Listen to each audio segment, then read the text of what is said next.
Aryo Arista. Enggak beda-beda lah. Sok Oh, tempatnya beda-beda. beda-beda. Sok Arisa lah di dia sok.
Bismillahirrahmanirrahim.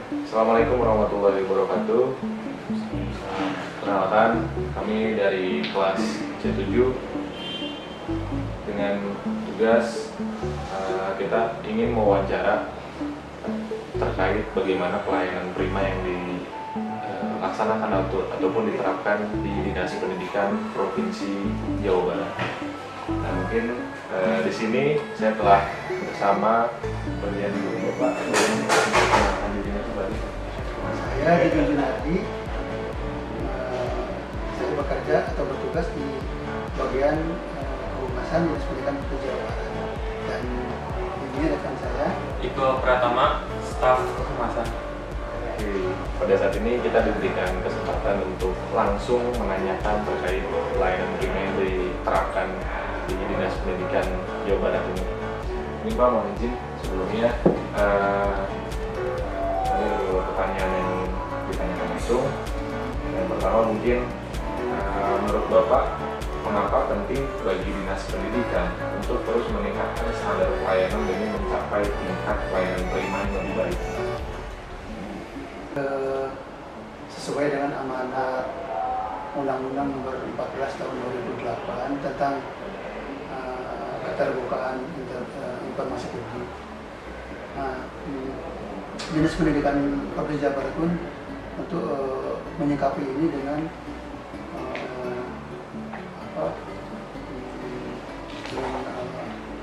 respons yang sangat cepat ya gitu ya, terutama karena ada dorongan dan perintah langsung dari Bapak Kepala Dinas. Dan kami juga sadar bahwa kami sebagai ASN itu adalah yang paling utama adalah sebagai pelayan masyarakat, tugas kami itu. Nah, terkait dengan layanan informasi publik itu, kami terus meningkatkan kapasitas, kemampuan, kompetensi mengikuti berbagai pelatihan kehumasan. Dan kemudian kita juga mengikuti tahapan penilaian yang dilakukan oleh Ombudsman dan kemudian Komisi Informasi, dan juga berkat arahan-arahan dari PPID utamanya dalam hal ini Dinas Komunikasi dan Informatika. Alhamdulillah Dinas Pendidikan sudah masuk ke zona hijau atau sebagai dinas yang informatif. Dari yang sebelumnya kita berada di zona kuning tahun 2021, itu masih di zona kuning kita, Dinas Pendidikan itu. dan alhamdulillah pada tahun 2022 kita sudah masuk zona hijau, bahkan masuk 3 besar. Jadi upaya-upayanya yang pertama itu karena ada dorongan yang kuat dari Bapak Kepala Dinas ini. Oke, misalkan dari persepsi Bapak itu bagaimana pelayanan prima telah ditingkatkan, ya mungkin dulunya itu berada di zona kuning ya Pak, sekarang sudah meningkat di zona hijau, dan itu sebuah pembuktian terhadap Dinas Pendidikan telah melakukan pelayanan prima sesuai dengan apa yang diharapkan oleh publik. Nah mungkin Pak yang selanjutnya Untuk pertanyaan yang kedua itu bagaimana Dinas Pendidikan mendefinisikan perilaku tamu misalkan yang datang di sini dalam konteks pelayanan yang dilakukan. Jadi respon dari Dinas Pendidikan terhadap tamu yang datang itu bagaimana? Kami sudah membuat standar operasional prosedur untuk layanan informasi ini sesuai dengan Undang-Undang Nomor 25 Tahun 2009 tentang layanan informasi, dan kemudian juga ada ketentuan-ketentuannya, pedoman yang disampaikan oleh Dinas Komunikasi dan Informatika sebagai PPID utama. Pada intinya kita juga harus membuat semacam moto layanan kita apa. Kita sudah buat moto, dan intinya pertama kita harus bersikap netral, tidak diskriminatif, kemudian bekerja dengan cepat, tidak mengulur waktu. Kita juga tidak melakukan maladministrasi ya. Dari situ ada kita sudah membuat apa itu maladministrasi, apa itu indikator layanan, kita sudah buat itu di dalam SOP. Nah, kita juga tidak boleh dalam melayan, dan tadi diskriminasi itu, yang diskriminasi itu khusus ada penjelasan bahwa termasuk dalamnya adalah unsur sara. Jadi diskriminasi dalam bentuk dalam perbedaan agama, suku, ras, maupun sosial ekonomi lah. Yeah. Gitu ya. Nah, itu kita harus memperlakukan sama terhadap semua pemohon informasi yang datang ke. Oke, berarti dengan mendefinisikan hal itu bisa kita sebut bahwasanya semua orang sama, Ya. tidak membedakan Tidak membedakan. dia dari mana, Betul. dia siapa. Mungkin yang ketiga Pak, tentang bagaimana Bapak mengelola situasi di mana ruang pelanggan, keluhannya ataupun tamu tidak dapat diselesaikan sepenuhnya. Nah, apakah ada strategi yang diterapkan untuk menjaga hubungan baik dengan pengaduan orang yang mengadukan informasi itu tersebut, itu bagaimana? Di dalam SOP itu juga ada ya, kita tercantum juga ya di dalam SOP, baik itu yang PPID, itu. Jadi kita itu ada, sebelumnya kita bagi dua aja, yang pelayanan itu ada yang langsung datang langsung gitu, itu melalui PPID. Ada juga yang pelayanan atau pengaduan melalui aplikasi. Jadi pengolahan aplikasi yang kita kelola itu ada juga lapor layanan SP4 lapor itu layanan panggilan rakyat ya. SP4N, Zingram-nya. yang Jira, yang melalui emailnya Jiranya, dan Jabar Jabar. Electronic Clipping yang kemudian maksudnya dari pemberitaan di media di dalam sebuah aplikasi itu dikumpulkan. Nah, yang kita respons yang negatifnya. Nah, terkait layanan kepada pemohon itu dalam SOP itu ada prosedurnya. Misalnya untuk pelayanan itu lamanya adalah 10 hari, 10 hari ditambah 7 hari kerja. Jadi kalau 10 hari tidak tuntas, utama 7 hari kerja untuk memberikan jadi kita memberikan respon awal dulu, kemudian kita menjawab semua menjawab permohonan informasi maupun pengaduan itu dalam waktu 10 per 7 hari kerja. Nah, apabila misalnya setelah kita memberikan respons awal baik berupa jawaban surat maupun secara langsung, walaupun kalau secara langsung tidak pernah ya. Ya. Jadi kita kalau langsung biasanya jadi tidak pernah ada keluhan atau apa ya, ketidakpuasan karena skemanya kalau langsung kita terima, kemudian kita catat dan tujuannya kemana kita arahkan ke bidang terkait. Gitu. Jadi yang nanti kalau yang jawab itu bukan kita, bukan humas. Jadi kecuali kalau emang yang dikuasai oleh humas. Nah, kalau misalnya kita kan punya berbagai banyak macam aplikasi yang inovasi ya, yang inovatif gitu. Misalnya ada pemohon yang datang itu terkait penahanan ijazah misalnya. Nah, kita punya aplikasi silapis kan. Nah, itu ranahnya ada di mana? Misalnya pemohonan ijazah bidang SMA kita bawa ke bidang SMA. Jadi selama ini alhamdulillah sih belum pernah ada sampai ketidakpuasan. Tapi kalau melalui yang aplikasi itu bila mana ada ketidakpuasan, tapi sih sebenarnya sama juga ya kalau yang langsung juga bila mana si pemohon tidak puas, itu bisa mengajukan yang namanya keberatan. Nanti di tahap 2 itu nanti mengajukan baik bersurat maupun langsung itu keberatan. Nanti kemudian kita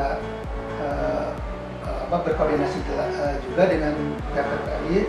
Dan apabila di keberatan ini masih juga si pemohon itu masih juga belum terpenuhi maksud dan tujuannya, belum juga puas itu, belum merasa puas, itu bisa kemudian nanti dibawa ke sengketa informasi di komisi informasi. Jadi kita melihat ada 3 strategi ya, bagaimana kita tidak hanya mengelola bagian keluhan dari positifnya ataupun negatifnya saja, tapi kedua hal itu dikelola dengan baik di sini. Nah, nanti tandanya pelayanan prima mengenai hal itu telah dilakukan dengan sesuai dengan tadi pun disebut mengenai kita tentang SOP-nya dan lain-lain. Berarti pelayanan di sini sudah sesuai dengan SOP yang ada, bahkan dengan strateginya dari 3 hal itu sangat menyeluruh ya Pak. Baik dari untuk media massa, online, bahkan untuk offline secara langsung juga disediakan ya Pak. Oke, selanjutnya bagaimana cara Bapak dapat lebih baik lagi dalam mengkomunikasikan perubahan, pembaruan atau meningkatkan pada pelayanan kepada pelanggan atau tamu? Paling ya kita sebenarnya bekerja ya sebagaimana alur aja ya, prosedur aja. Mungkin dalam terutama yang offline itu ya kita paling kita di situ aja langsung beritahunya langsung bahwa yang bersangkutan harus mungkin yang nanti kita berikan mengisi formulir dulu, kemudian KTP, identitas sebagai identitas pemohon. Formulir itu ada 2, ada permohonan informasi dan formulir pengaduan. Paling juga itu kalau terkait perubahan itu kami sebenarnya karena enggak kami beritahukan karena kami pikir mungkin itu nggak perlu. Kalau sekarang udah ada perubahan nggak, pokoknya untuk pemohon itu ya kita sediakan prosedurnya seperti ini. Kemudian tadi mungkin kalau yang prosesnya agak memerlukan waktu ya tadi kami berbicara bahwa kewajiban kami, hak dan kewajiban kami itu tadi untuk pemenuhannya 10 hari terus 7 hari kerja, mungkin itu aja. Terus di offline di aplikasi juga ya, Iya. yang melalui online juga kita beritahukan bahwa setelah respons awal, kemudian kalau ada keberatan nanti biasanya kalau ada kemudian ada yang melalui surat juga ya. Iya. Nah, kita beritahukan aja perihal waktu paling jadi waktu pemenuhan jawaban itu 10 hari terus 7 hari kerja. Jadi yang terakhir nih Pak, apakah ada langkah konkret dalam hal loyalitas yang dilakukan Dinas Pendidikan untuk memperkuat hubungan dengan pemohon informasi atau pengaduan informasi selain hanya menampung dan juga menjawab? Apa ya?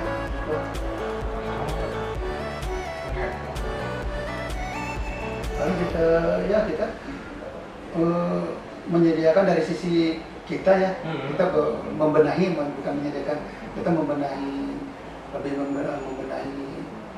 kemampuan kita, kapasitas kita, kompetensi kita di bidang layanan informasi, apa yang harus kita tambah, apa yang harus dihilangkan, mungkin itu. Kemudian kita juga berkoordinasi dengan, kita kan ada KCD ya, punya Dinas Pendidikan ini ada KCD, kantor cabang dinas. Jadi untuk urusan-urusan, kita kan mengurusi sekitar 5.000 SMA, SMK, SLB se-Jawa Barat itu dengan jumlah siswa yang mencapai 1.200.000 lah, kita mengelola itu. Nah, untuk sekolah-sekolah yang di daerah di kabupaten kota itu dilayani oleh kantor cabang dinas, jadi juga semua ke sini. Nah, untuk layanan informasi terkait tadi satuan pendidikan, jadi mungkin sekolahnya jadi si pemohon informasi itu banyak juga yang ke sekolah langsung. Apakah misalnya minta RKS ya, rencana kerja dan anggaran sekolah, banyak itu yang pemohon informasi minta itu ke sekolah. Dan sekolah itu tentu kemudian berkoordinasi dengan kantor cabang dinas, jadi nggak kesini langsung. Nah, tapi kantor cabang dinas bila mana mereka kesulitan untuk menjawab, berkoordinasi dengan kami di dinas pendidikan, dengan rumah dengan kami. Nah, caranya kita membuat grup ya dengan semua PIC di kantor cabang dinas, kita membuat grup. Kemudian kita juga melakukan secara rutin melakukan koordinasi sosialisasi ya, sosialisasi dengan sekolah-sekolah, karena mereka umumnya tidak paham alur layanan informasi itu seperti apa. Sekolah itu kebanyakan tidak paham umumnya, jadi mereka umumnya bingung kalau ada misalnya ada lokal atau LSM yang datang ke sekolah terus minta informasi tentang apa, bingung harus jawabnya gimana, karena takut di dalam SOP itu kan ada pedomannya seperti apa untuk mengenai itu kita sosialisasikan dengan apakah dalam bentuk virtual atau secara langsung, kita sosialisasikan ke sekolah-sekolah bagaimana seharusnya menyikapi itu. Dan kita juga yaitu dalam rangka meningkatkan kapasitas dan kompetensi layanan informasi di sekolah juga di KCD. Paling itu yang kita bisa lakukan untuk meningkatkan kapasitas kita terkait layanan informasi.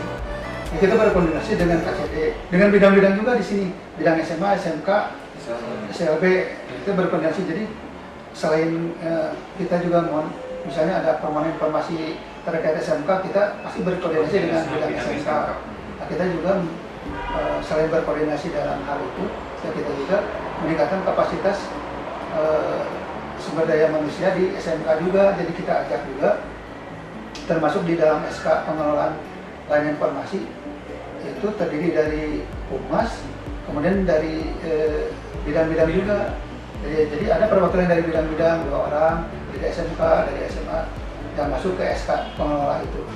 Jadi mudah nanti pas dalam berkoordinasi apakah dengan bidang atau dengan KCD tadi ya kita sebatas dengan KCD ya, Ya. di PIC-nya. Dan itu kalau ke sekolah sih dari KCD baru ke sekolah. Jadi nggak, jadi itu dalam hierarkinya kita nggak langsung ke sekolah. Lewat KCD. Nanti KCD menyampaikan langsung ke sasaran. Berarti tentang muridnya itu adalah meningkatkan sosialisasi dan ya dalam rangka meningkatkan kapasitas dan kompetensi kita, kemampuan kita dalam pelayanan publik, kita sosialisasi. dan juga terus berkomunikasi aktif Ya, dengan pihak-pihak terkait. ya. Iya. Oke, mungkin begitu Pak yang kita tanyakan mengenai pelayanan prima yang ada di Dinas Pendidikan Jawa Barat ini.